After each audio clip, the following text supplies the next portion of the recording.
ఇది అంతం కాదు, నిన్నటి సభ ఆరంభం మాత్రమే. నేను రాజకీయ పార్టీలకి, ప్రధాన రాజకీయ పార్టీలకి నేను చాలా స్పష్టంగా నిన్న సభ నుంచి ఒక సమావేశం, ఒక మెసేజ్ పంపించాం. వ్యక్తిగతంగా చంద్రబాబు నాయుడు గారు అంటేనో, జగన్మోహన్ రెడ్డి అంటేనో, లేకపోతే పవన్ కళ్యాణ్ అంటేనో, లేకపోతే మోడీ అంటేనో ఎవరికి విభేదాలు లేవు. కానీ 70-80 లక్షలుగా ఆంధ్రప్రదేశ్ రాష్ట్రంలో, తెలంగాణలో 30-40 లక్షలుగా ఉన్నటువంటి ఒక పెద్ద కమ్యూనిటీ, కేవలం ఈ ఒక్క కమ్యూనిటీ గురించి మాత్రమే నేను మాట్లాడటంలా. ఎందుకంటే ఈ విజయోత్సవ సభలో నేను ఈ విషయాలు చెప్పడం కరెక్ట్ కాదన్న సంగతి నాకు తెలిసినప్పటికీ, ఈ దేశంలో నిన్న సుప్రీంకోర్టు ఆగస్టు 1వ తారీఖున ఇచ్చిన జడ్జిమెంట్ ఏ విధమైన రిప్లికేషన్స్కి దారి తీయబోతుంది అనేది ప్రతి క్షణం ప్రజలతో మాట్లాడటానికి నేను ప్రయత్నం చేసే భాగంలో మాత్రమే ఈ మాట కూడా నేను చెప్తున్నా. రాష్ట్ర ప్రజలందరూ ఒక్కసారి గమనించమని కోరుతున్నా.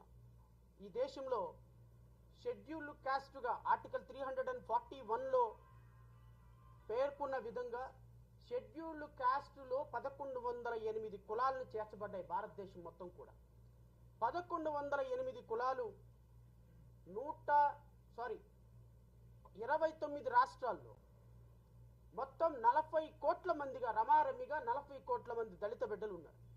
ఈ 40 కోట్ల మంది దళిత బిడ్డలు నిజంగా గనక ఏదో ఒక రోజు ఒక తాటి మీదకి వస్తే ఈ దేశంలో రాజ్యాధికారం, బాబాసాహెబ్ అంబేద్కర్ కలల కన్నా రాజ్యాధికారం సాధించడం పెద్ద కష్టమేం కాదు.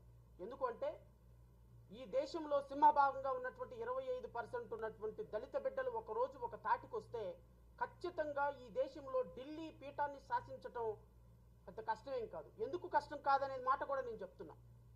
2014, 2019, 2024లో రమారమి భారతీయ జనతా పార్టీకి వచ్చినటువంటి టోటల్ ఓట్లు 2024 సెన్సస్ క్యాలిక్యులేషన్ ప్రకారం, ఎలక్షన్ కమిషన్ రిపోర్ట్ల ప్రకారం 23,72,59,000 ఓట్లు వచ్చినాయి. 240 కాన్స్టిట్యున్సీలకి ఈ దేశంలో ప్రధానమంత్రి పీఠం అధిరోహించినటువంటి నరేంద్ర మోడీకి వచ్చిన ఓట్లు, భారతీయ జనతా పార్టీ అండ్ అలయన్ గ్రూప్కి వచ్చినటువంటి ఓట్లు 23 కోట్ల మంది.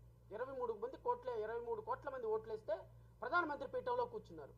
అదే 23 కోట్ల మంది ఏదో ఒక రోజున దళిత బిడ్డల్లో గనక 23 కోట్ల మంది మనం ఒక పార్టీకి ఓటేస్తే, లేకపోతే ఒక మాయావతికి ఓటేస్తే, లేకపోతే ఇంకొక పార్టీకి ఓటేస్తే ఈ దేశంలో రాజ్యాధికారం ఎందుకు సాధ్యం కాదు ఈ దళిత బిడ్డలకు అనేటువంటి ఒక అప్రహెన్షన్ తోటి నిన్న జరిగినటువంటి ఒక ఆగస్టు 1వ తారీఖున ఇచ్చినటువంటి జడ్జిమెంట్ మాలలందరూ వ్యతిరేకిస్తున్నారు. మాలలు వ్యతిరేకించే పరిస్థితి కాదు ఇది. నేను అంతా సమాజం మొత్తాన్ని కోరుతున్నా. రేపొద్దున 1108 ఉపకులాల మధ్య, తమిళనాడులో 3 ఉపకులాల మధ్య తీవ్రమైన పోటీ ఉంది. ఆంధ్రప్రదేశ్ రాష్ట్రంలో మాలా మాదిగల మధ్య తీవ్రమైన పోటీ ఉంది. తెలంగాణ రాష్ట్రంలో మాలా మాదిగల మధ్య తీవ్రమైన పోటీ ఉంది.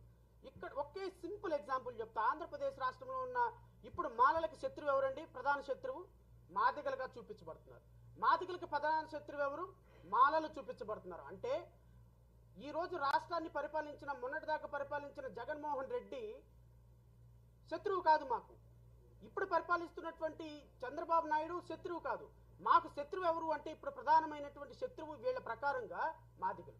మాదిగ సోదరులకు శత్రువులు ఎవరంటే మేము. అంటే మాలలకి మాదిగలకి శత్రువులుగా చేసి కమ్మారెడ్డి సోదరులు అనే వాళ్ళు శత్రువులు కాదు అని ఎలిమినేట్ చేసి భారతదేశం మొత్తంలో, ఈవెన్ తెలంగాణలో కూడా అదే పరిస్థితి. 2 కులాల మధ్య, ఈవెన్ తమిళనాడులో అదే పరిస్థితి, ఉత్తరప్రదేశ్లో అదే పరిస్థితి, మధ్యప్రదేశ్లో అదే పరిస్థితి, కేరళలో అదే పరిస్థితి, కర్ణాటకలో అదే పరిస్థితి.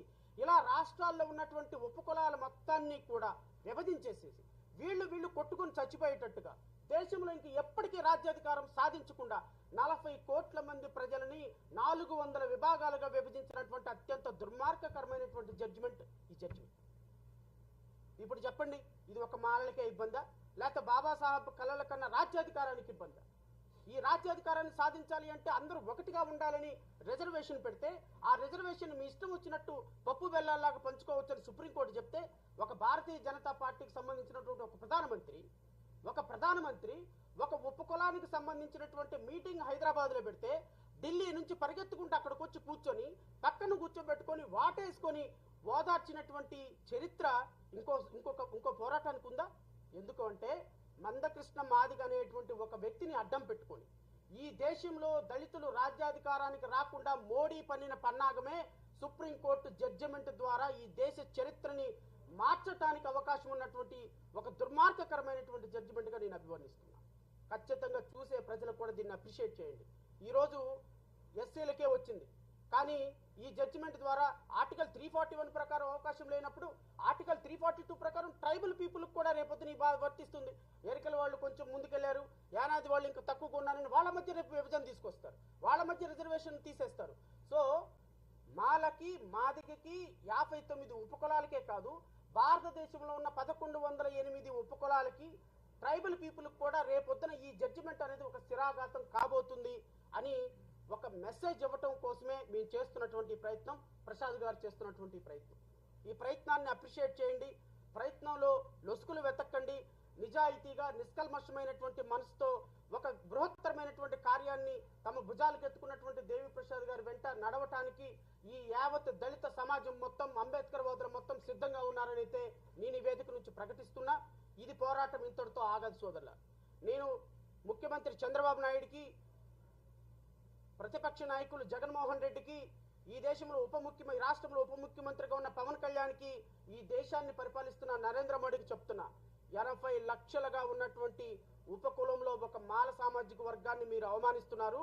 గుర్తుపెట్టుకోండి, వర్గీకరణ మీద మీరు ఒక్క అడుగు ముందుకు వేసినా అదే 100 అడుగుల అడుగుల్లాగా మిమ్మల్ని పాతాళాలకు తొక్కే అడుగు అయిపోతుంది. గుర్తుపెట్టుకోండి. ఈ రాష్ట్రంలో, తెలంగాణ రాష్ట్రంలో మాల సామాజిక వర్గం అనే మాత్రమే కాదు, దళిత బిడ్డలు కన్నెర్ర చేస్తే మీరు పారిపోయే రోజు ఒక రోజు వస్తుంది. ఈ పోరాటం ఇంతటితో ఆగదు.